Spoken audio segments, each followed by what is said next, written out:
Livre de la Genèse, chapitre 7.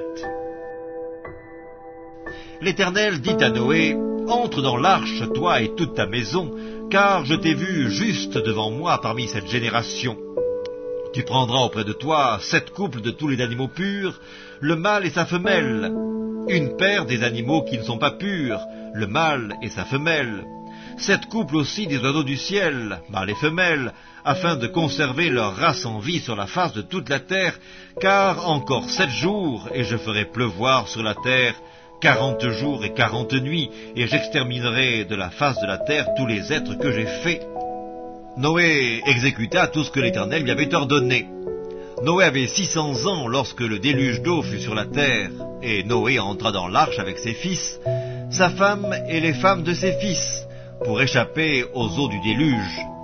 D'entre les animaux purs et les animaux qui ne sont pas purs, les oiseaux et tout ce qui se meut sur la terre, il entra dans l'arche auprès de Noé, 2 à 2, un mâle et une femelle, comme Dieu l'avait ordonné à Noé.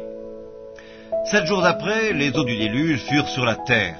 L'an 600 de la vie de Noé, le second mois, le 17e jour du mois, en ce jour-là, toutes les sources du grand abîme jaillirent, et les écluses des cieux s'ouvrirent. La pluie tomba sur la terre 40 jours et 40 nuits.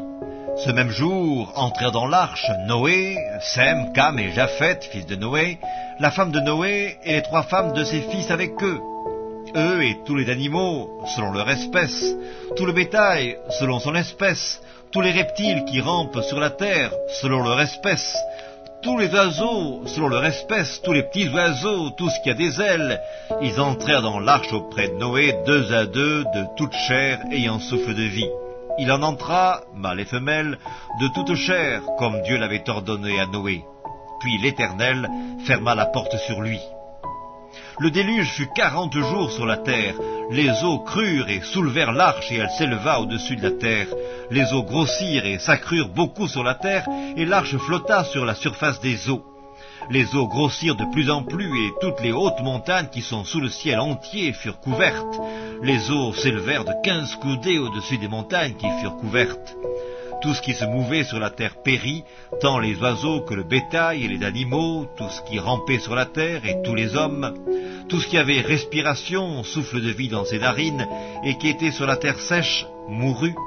Tous les êtres qui étaient sur la face de la terre furent exterminés, depuis l'homme jusqu'au bétail, aux reptiles et aux oiseaux du ciel, ils furent exterminés de la terre.